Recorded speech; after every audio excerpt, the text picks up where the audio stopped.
Good morning, everyone. Thank you all so much for joining us today. As people are starting to join and get settled into the meeting, I would like to just say good morning. My name is Leah Adrian. I am part of Austin Development Services in the Stakeholder and Community Engagement Group, and I will be hosting today and shepherding us through this process as we learn more about building codes. And May is Building Safety Month, so that's why we wanted to highlight different ways that Austin keeps Austin keeps development safe. So before we get started, I just wanted to highlight too.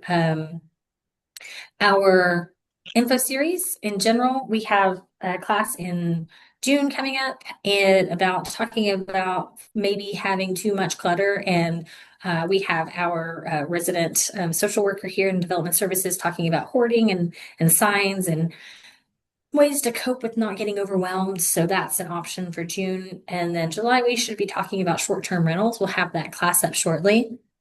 And then if you're interested in seeing our previous sessions, I've got a link I'm going to post in the chat and it'll show the different previously recorded sessions. You're welcome to view those at your leisure. But today we're going to be talking about the role of building codes in safety. Just for the way that it's going to proceed is we'll have two presentations, one by David Downing with Austin Development Services and one with Greg Schroeder with Austin Energy. And during that process, if you have questions that pop up and you want to go ahead and get them out, you can drop them in the Q&A. Then that function is on the bottom left of your screen. You should see a Q&A button. If you want to wait and ask them at the end, we'll have a Q&A session and you're welcome to raise your hand and ask those directly to our panel. But with that said, I'll go ahead and just tell you Austin Development Services. So our group, we help navigate the development process and support with local regulations. And the department, we support not only homeowners, but renters, leasers, business owners, and the contractors that are doing the work out in the community. So that's our department in a nutshell.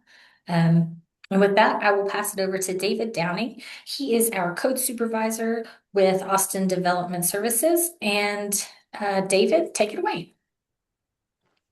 So thank you everyone for attending. I am David Downing. I'm with Code Compliance at Austin Development Services or Development Services Department. We answer to all names. I've been with the department about 7 years.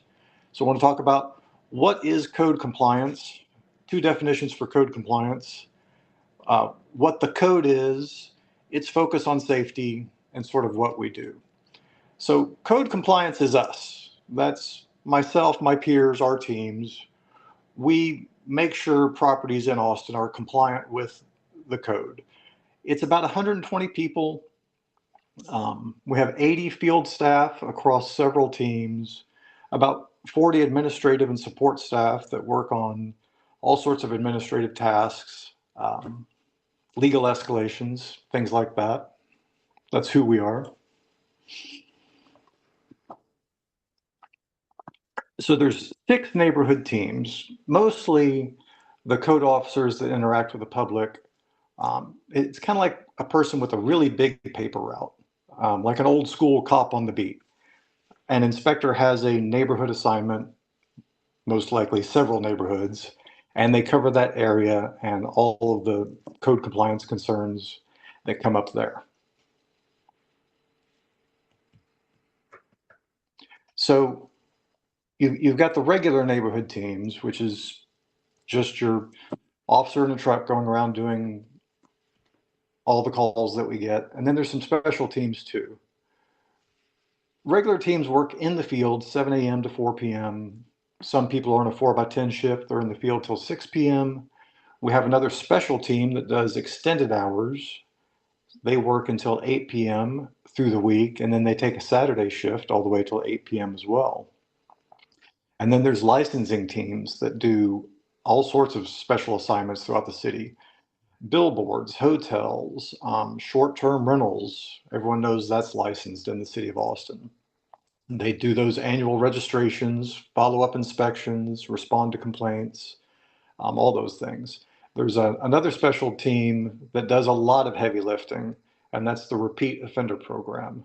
This is for rental housing in Austin where there's a history of code complaints, some rolling average within a 2-year period that gets a property registered for Repeat Offender Program, and that team takes care of that.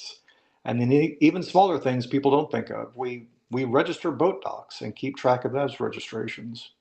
And we'll talk about it more later, but these are each team, each case is really a focus on safety. And we come out in the city and do festivals. If you're at ACL or South by Southwest, even Juneteenth coming up soon, we have staff out at those events taking care of public safety and addressing concerns there. So in all, over the course of a year, we do a lot. So how does the inspector come to know what the concern is? Mostly we rely on the public. So the residents of Austin call us and report issues. And of course, that's through 311, which is fantastic service. They do a lot of work. It is not a job I would do on a bet. So we appreciate their work, and we certainly appreciate all the residents that call them and let them know about the concerns. So an inspector gets a case through 311, either phone call or the Austin 311 app, which is fantastic on every platform, or even online reports. And an inspector will get to that concern on average about 3 days, in as little as the same day or up to 5 days. Even our slowest response time to get on site and verify a report is 5 days for less dangerous complaints.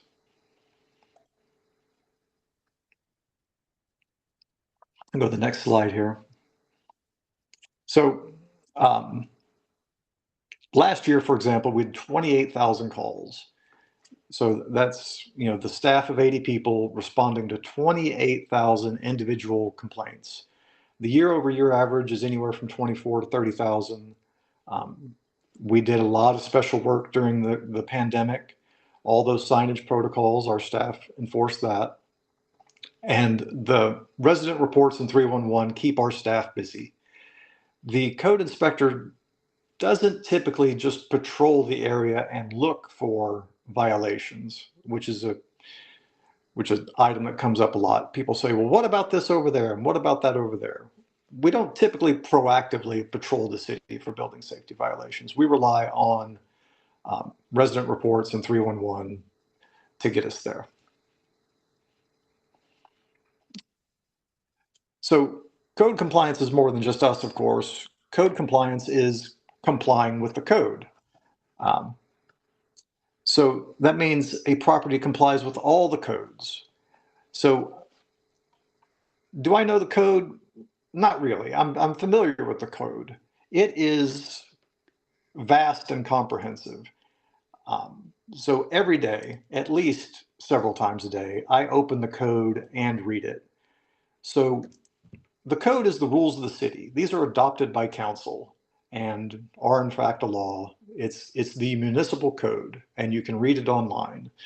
So our officers enforce the code, and the code stands alone. It's a single volume of text, 900 pages if you printed it out. And that's what our inspectors enforce. And the 900 pages goes on and references literally thousands of national or international codes that are drafted, then reviewed and adopted by the city. These are residential codes, building codes, which is all commercial conditions, public assembly, and single family homes as well. The rules that affect, one home in a neighborhood, it's all there in MuniCode, or MuniCode references the international standard that we apply. And it's a lot.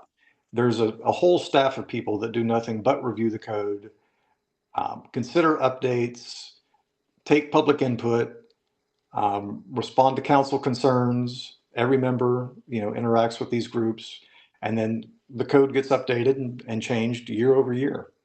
Fence ordinance is a great example. The fence ordinance in Austin has changed every 2 or 3 years the whole time I've been here. for very specific reasons, again, all focused on safety. So if you're not compliant with the code, we define it as a violation. We find some deficiency at the property where there is a violation of the code, and the code inspector, in fact, writes a notice of violation and begins to communicate with the property owner. So if you're not compliant, you're deficient, and that becomes a code violation. So a code violation is a substandard condition that poses a safety risk and detracts from the livability standards listed in the code. These are very typical things. There's the broken window theory, vacant and abandoned properties that detract from the quality of your neighborhood. There's an excellent journal called Broken Window Theory you could research. Tall grass and weeds. It may sound like you're getting picked on because you have tall grass and weeds, but it is a neighborhood standard and it is focused on safety. Standing water at a property attracts mosquitoes. Rubbish at a property only attracts more rubbish. These problems, when we find a small problem, it rarely gets better of its own accord. Typically, it gets worse over time. And that's why we communicate with property owners and try to establish the standard to make compliant property. And it's all focused on safety. The habitation of a dwelling, the accessory structures around a dwelling, the condition of the property itself, it's all focused on safety.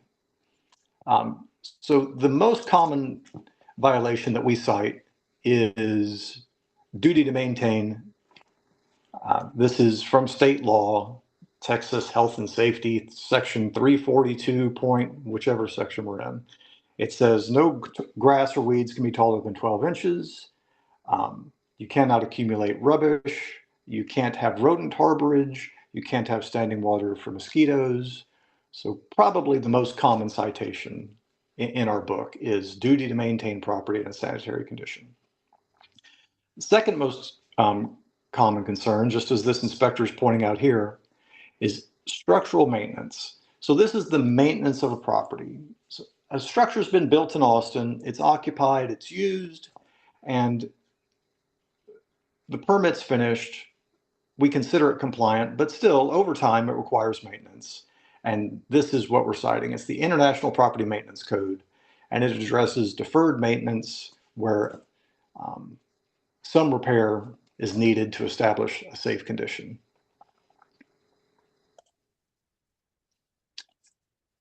After property maintenance, of course, you have property that's clean, you have property that's maintained, there's the land use. So this is most typically, work without permit. So someone has a property and they're building something that requires a permit and inspections. And again, to keep ringing the same bell, that permit and the inspections of that permit are focused on safety. And that's why you have to have a permit. It isn't just to generate fees. It isn't just to keep the machine going. It relies on zoning to say the development at the property meets the zoning standards. Nobody's putting a bar next to a daycare. Nobody's putting a 12-seat salon in a single-family neighborhood, things like that. That's why we have zoning. That's why projects require a permit. They need to be reviewed. Fire department's part of that review, and we cite people when they don't do it. And then we have sort of a higher level of duty to maintain property in a sanitary condition, which is vacant property. So vacant properties that become an invitation to nuisance, and this is where we go back to like the broken window theory. So a property sits vacant, it just attracts more trouble. It has a broken window, some tall grass and weeds, maybe a little bit of trash dumped around. It will get worse over time. So our inspectors try to get out, notify the property owner, and bring the property into compliance, which even allows us to board and secure a property. We find vacant properties that trespassers have broken into. They're getting through doors and windows. We'll have a contractor go out, board up every opening on the property, convert the fee for that into a fine for the property owner, and that eventually gets converted to a lien. against the property itself.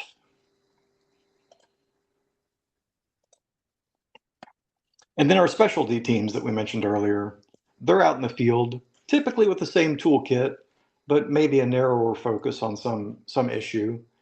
That includes repeat offender, again, a great program, really good inspectors doing a lot of heavy lifting. They get these properties registered and they set up enforcement at these properties, which does very much include periodic inspections, which is a proactive intervention at the property and can even go as far as revocation, where a tenant property, some apartment complex, is prohibited from signing any new leases until compliance is established. Then there's other teams at nuisance abatement, which includes illegal dumping. They enforce illegal dumping, most typically at dead ends and paper streets, these quiet little corners that people find where they think they can just dump trash and drive away. They put up cameras, they put up signage, they investigate these sites, they literally sort through the trash for evidence and then prosecute people in municipal court. There's another special team for graffiti. They abate graffiti, communicate with property owners about what it takes to clean up the graffiti that's there now, what it takes to prevent it in the future. There's even a sound team that does amplified sound at music venues. They don't do the loud exhaust from the 73 El Camino at the bodega next door, but they do concerts, mostly in the central business district, outdoor music venue. We have a team that also does universal recycling. This used to be at ARR. It is now with code compliance. Commercial properties, multifamily properties, they're required to recycle, compost, grease containers, all the containers necessary to handle rubbish from a commercial property is regulated. We have a team for that. Hotels, motels, boarding houses, everywhere you can rent a room to stay in Austin is licensed in some capacity. They keep them at a safety standard and they make sure that they're paying their hotel occupancy tax. Even billboards are regulated in Austin. Waste haulers, people that pick up and haul rubbish. And then, of course, short-term rental, Airbnb. All these are licensed and regulated in Austin. A short-term rental house in your neighborhood has to comply with all of the same codes as every other house in the neighborhood. So that's a lot of teams. Again, it's about 80 of us out in the field doing this at least 6 days a week, 7 days on occasion. We even mount a task force occasionally and go out and do late night bar inspections. That's been going on for a while. Couple nights a month, they will be out in the neighborhoods looking at businesses opening until 2 a.m. or even after. And we communicate with TABC and some other state agencies on these concerns. We work with APD and Austin Fire Department on cases every day. So if you call 311, we will put our best staff on the case. Photo there is the goat himself. That's my peer, Willis Adams, out taking care of the business. So if it's neglected, abandoned, deficient, unsafe, or just a cause for concern, part of the code says objectionable is a violation. So if it's objectionable, call 311 and we will have staff come out and make sure it is clean, livable, and safe property that enhances our city instead of detracting from it. That's what we're out here doing.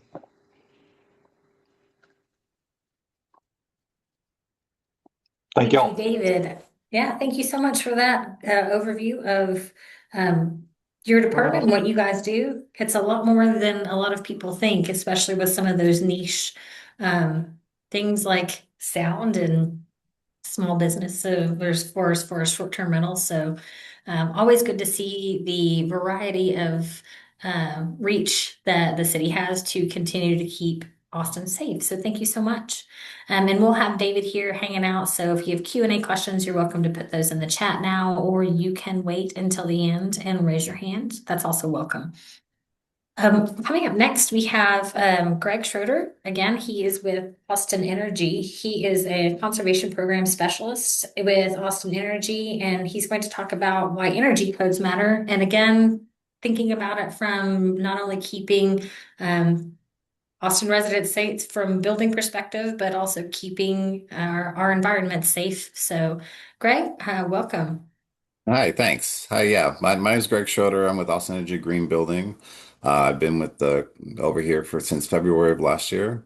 And prior to that, I had about 20 years of experience as an energy rater. So I'm very familiar with testing and inspecting homes for energy compliance, energy code compliance. And that's a little bit about what we're going to talk about here today. So next slide. So here's a little bit about what we're going to go over in this talk. And we're going to pay particular attention to how the codes impact resilience, which is becoming more important of late with our extreme hot and cold weather events. I'm sure everybody remembers those freezes and all that, and the codes really help us mitigate the damage and downtime from these extreme weather events. Next slide, please. Okay, so here we have a pretty good definition of what energy codes are. Um, it's pretty wordy, but I think a better definition for an energy code would be it's the minimum energy standards by which a building can be constructed. So in short, codes are a floor, they're not a ceiling. So this is the baseline. You can build above it with programs like Energy Star and our Green Building Program and LEED. But this sets a base standard for every building constructed everywhere in the United States. Every city or state has its own, codes that they adopt. But this gives us at least a base to work from. And when Austin adopts an energy code, we put our own amendments on it. And that's to align with our needs of our city and also the goals of the city. So with the adoption of the 2024 Energy Code, we strengthened our wall insulation levels. We made the houses have to be built tighter and more efficient. And we increased our HVAC efficiency. And all this is to just give us a better baseline so everybody's bills are lower, the strain on the grid is less, and this helps us, you know, provide more energy but with less, right? If you can make your houses more efficient, then we don't have to create as many polluting power plants to help provide energy to these houses. Um, yeah, so next slide, please. This chart's a little small, but this is a really interesting chart as it shows that since the 1970s till now, we've seen almost a 50% reduction in energy usage by buildings and residences just by the adoption of codes. Um, And it's important to note that, like, without codes, a lot of these drops wouldn't have happened because the market doesn't incentivize first, they tend to incentivize first costs and not long-term costs of things. So you can see here this very first drop, in like 1989.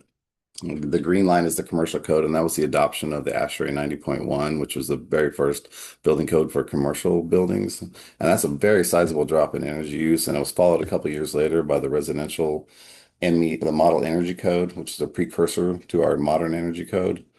Um, and you get a substantial drop there. And this just set like requirements for like insulation levels for buildings and HVAC equipment and lighting controls and things like that.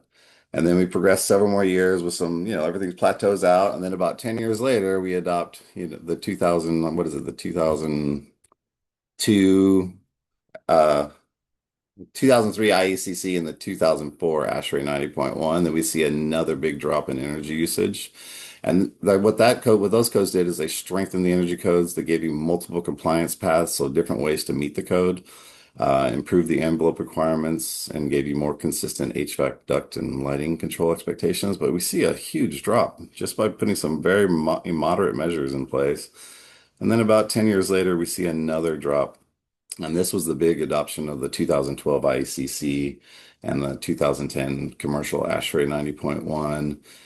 This gave us almost a 30 to 50% drop in energy use per building just from the 1990s alone. So, and we can see how these things are trending down. I mean, it's getting harder and harder to, find affordable ways to improve efficiency, but the codes take into account developments like technological developments, like research and design, innovations, and they're better building strategies as they go along. Next slide, please. Okay, so now we're going to focus on resilience. The codes, they don't specifically deal with resilience, but everything you do with the code helps with resilience. Um, And resilience is basically it's how we can recover from disasters as individuals and communities. Um, They provide real benefits. The building energy standards reduce heating and cooling demands on your houses, like help as your houses get more efficient, it promotes survivability. So we've heard about these crazy heat dome effects that hit the West Coast, and these extreme temperatures. But if your house is more efficient, it can maintain a comfortable and safe temperature inside it for a longer period of time. So before this extreme event passes, your code will help you like survive inside your home. And it also helps with grid resiliency. As if the power goes down in your neighborhood, there's smart demands. You can put like solar panels and battery things to help restore power faster.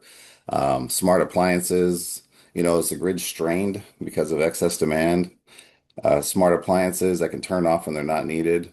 Um, uh, Demand response things like thermostats that can like control people's thermostats for a brief period of time and allow that energy to be diverted to where it's needed. This is how, codes help with resilience as well. And codes also conserve resources, valuable resources, like, specifically water, right? Like energy and water are interrelated. It takes a lot of energy to pump, treat, move water throughout the city. So, and it takes a lot of water to provide energy as well. So these two are totally linked. So if we save energy on our buildings, we're also conserving water, which, during times of drought, like that's a very valuable resource.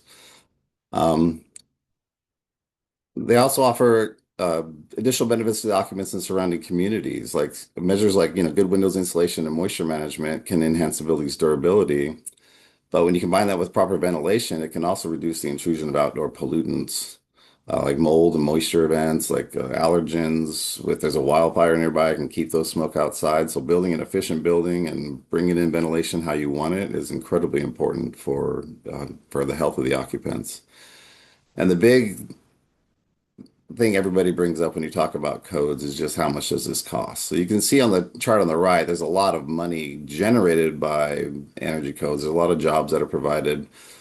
But there are studies that show that for like every dollar you spend on energy code adoption, it pays back in like 10 or $11 in health, safety, efficiency. If your house is more efficient, it's safer, it's more resilient, and every dollar that you spend on it, you get more than 10 times back on that.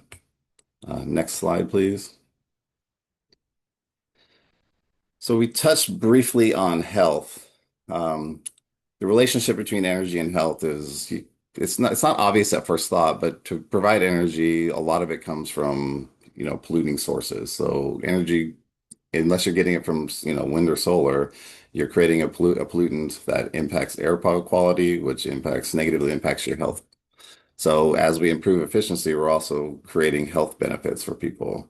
And here we see some resiliency measures in play. The picture on the top left there, there's a house with solar panels and batteries on it. So if there is a grid disruption, that house is still going to have power. It's going to maintain a safe temperature for the people inside of it. On the top right, you see there's gravel and like some reduced landscaping around the outside of that house. This house is protected against wildfires because there's no fuel source for the fire to grab hold on. The picture on the bottom left, we have a properly framed out window. It's got flashing around the outsides and the bottom, and it's reinforced at the edges. So this house is going to, by this is one of the weak points in your envelope. This is going to keep moisture out of your house, which is going to protect it from mold and mildew. And then the picture on the bottom right is kind of a fascinating story. This was a beyond code house, but it was a passive house in California that actually survived the wildfires that burned through there. So the house next to it is completely gone, but this house through really advanced envelope and window technology, the fire didn't have a way to get inside the house. It burned past it before it got inside of it, and that house remained standing after a devastating fire destroyed the neighborhood. Next slide, please. Okay, so here we can see some of the real benefits of resiliency in the codes. It helps your economy because, if you're not spending money on your energy bills, you can go to your neighborhood stores and businesses and all that, and you can spend your money there, and that can keep people employed. So that's a, not tangible benefit, but it is a real benefit. If you're not wasting your money, you can spend it where you want to. Um, After a disaster, FEMA found, that the codes have saved $27 billion in mitigation benefits because these houses are more resilient. There's so many case studies of neighborhoods that were built to a code and neighborhoods that didn't have code enforcement. And when a storm rolls through, the devastation on the non-code enforced neighborhood is so much worse than the one that was built to code. Even though everything's supposed to be built to code, not everybody follows those rules. And then for the wildfires, as things are getting hotter and drier, wildfires are more of a, becoming more of an issue. Following the wildfire code, the wildland code, you for every dollar spent, you get back $4 to $6 if there is a devastating event because not, and this doesn't even take into account like the safety and like saving lives. This is just a monetary amount. Okay, next slide, please. Okay, so these are some of the, on this column on the left here, are some of the shocks and stressors that we have in Austin. It's probably not complete, but extreme temperatures, wildfires, droughts, flooding, everybody's familiar with all these events that have happened in the last 6 years. We've had a lot of these hit us. Uh, in the middle are some of the actions that you can take to help mitigate these stressors. And on the right are some of the benefits that you can get. And it's important to note that if you, some of these ones, these actions that you can take can help mitigate a lot of the stressors. Like if you build your house more efficiently, it can help with your costs because your energy bills won't be as high. It can help you with health because you're keeping the outdoor pollutants outside your house where they belong. It can help with the extreme temperatures because as if you lose power, your house maintains this temperature for a longer period of time. Um, so resilience, it's not an add-on, it's embedded with the smart design choices that are already in the code. So if you follow the code, you get these resilience benefits extra. Like, and it's it, yeah, it's why codes are important. Next slide, please. So now we're going to focus on one that everybody's familiar with in Austin. This is like how codes will help with the specifically heat. So as we enter summer, everybody's aware of it's, brutally hot outside. So by building the code, we can reduce the heat loads. We can delay that heat outside your house. So it keeps your house more efficient, but for less money. So um, it lowers the peak demand. So when everybody gets home at 5 o'clock in the afternoon and turns on the air conditioners and appliances and TVs and starts cooking and doing laundry and all that, your code, by making everything more efficient, can relieve some of the strain on the grid. So this helps prevent brownouts and blackouts and things like that. So it helps like because since it improves the efficiency of everything, not just your home, but the appliances inside the house, it helps as a system. Uh, Not mentioned here is like ventilation strategies can keep outdoor pollutants outside. Um, it keeps allergens out, which is very important for everybody who has allergies. But if, when they're burning the fields down in Mexico, it keeps those pollutants out. It keeps wildfires, smoke and debris outside. It keep the ozone days, creates your house safer inside your house and outside when you have an efficient home that's well ventilated. And it also impacts our equipment. HVAC, modern HVAC is because of the codes, it has driven the efficiency of this equipment to such a level that it performs better when it's hotter outside. So as our temperatures increase, our equipment is actually getting more efficient, able to handle these heat. Next slide, please. Okay, so how to get involved. This is a big one because energy codes only work when people participate in shaping them. Community members, builders, engineers, advocates can all provide impact during the code adoption process. And there's public comment period. So as codes are adopted, they're open to public comment. So if you have something you're passionate about, you can make your voice heard. There are working groups, technical committees, stakeholder meetings where people live, and the industry knowledge is incredibly valuable. You can partner with utilities, neighborhood groups, professional organizations to advocate for improved resilience and stronger codes. And of course, we at the City of Austin are always happy to and available to talk to you about upcoming updates and opportunities to engage with the code. And that's it. Next slide. Thank you so much.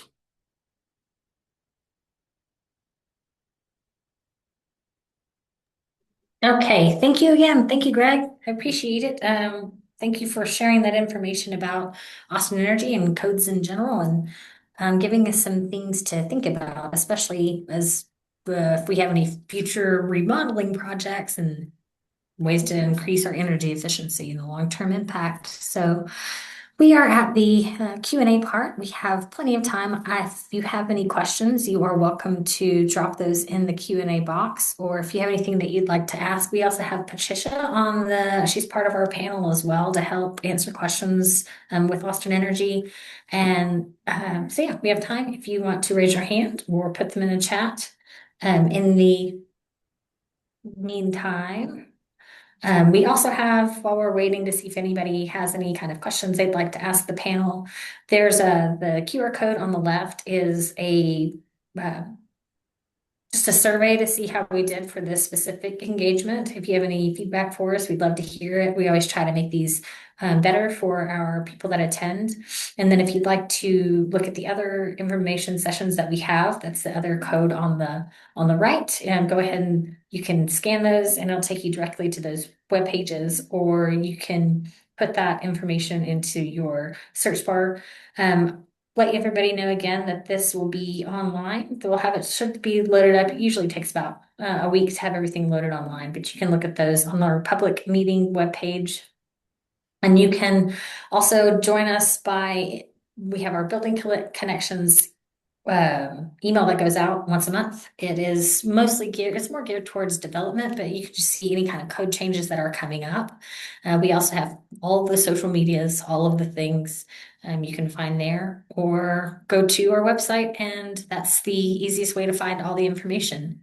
But I don't see any questions or any hands raised, so we can just we need to wrap it up a little bit early today. Today was a quick session. Actually, we have one question. It says, do you have any information on the voluntary compliance rate versus taking further steps to resolve an issue for citation? Alfonso, is this with code compliance or with Austin Energy specifically? I'm not sure if that would be best answered by with Greg or David. So do you have any information on voluntary compliance rate versus taking further steps? Oh, for code. So David, is there a way to answer?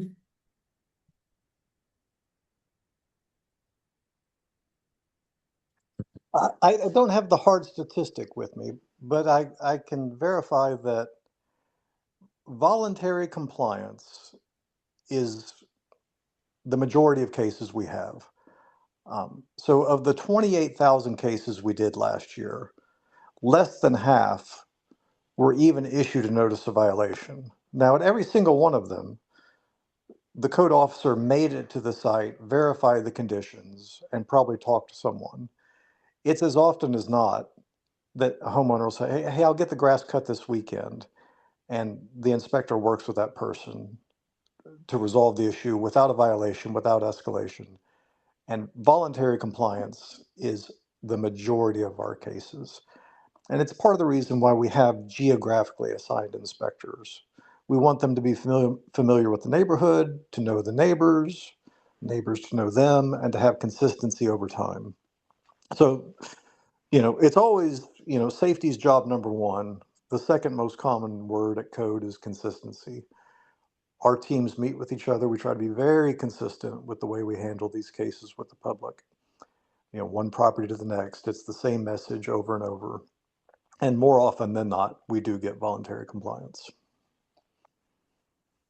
Yeah, well, I would imagine it's better to go ahead and work. And that's one of the roles that we do have with Scott Mata. He works with our department and within my team actually, and he is a social worker.